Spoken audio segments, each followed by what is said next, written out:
Достар, барлықтарыңызға сәлем. Бүгін сіздерге ерекше маринадта дайындалып, пеште пісетін бөдене рецептін көрсетемін.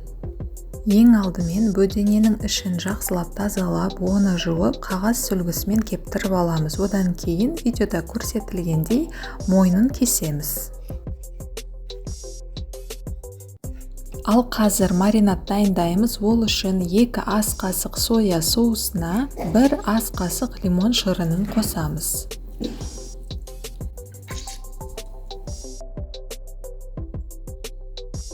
Енді жарты апельсинді сығып, оның да шырынын осы маринадқа қосу керек. Достар, менің каналыма тіркеліп кетуді ұмытпаңыздар.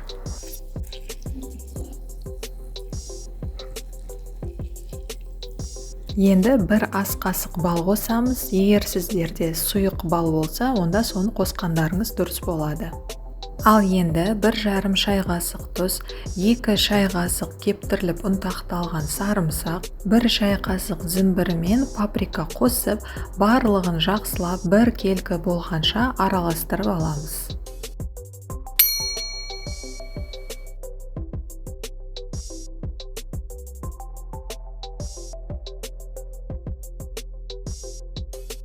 Біздің маринад осымен дайын болды. Достар, енді осыны бөденеге құйып, оған жақсылап жағып шығу керек.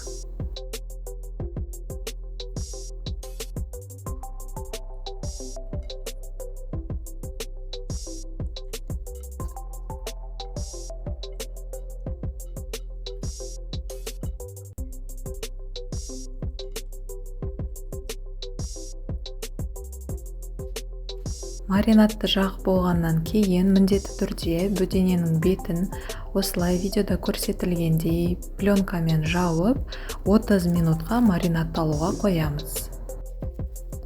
Жарты сағатымыз өтті. Енді бөденені формаға немесе противеньге саламыз.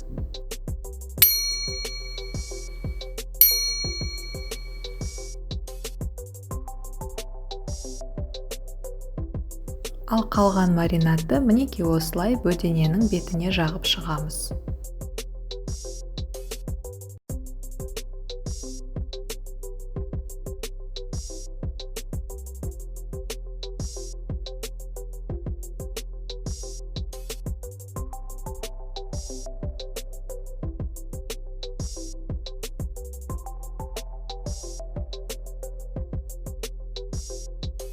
Бөденені алдын ала 200 градус қызып тұрған пеште 35-40 минуттай пісіреміз. Мінеки достар, біздің тағам дайын, өте дәмді болып шықты, маринаты керемет.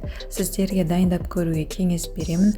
Рецепт ұнаған болса лайк басып, өз пікірлеріңізді қалдыра кетіңіздер. Менің каналыма подписка жасауды да ұмытпаңыздар. Келесі кездескенше қош сау болыңыздар.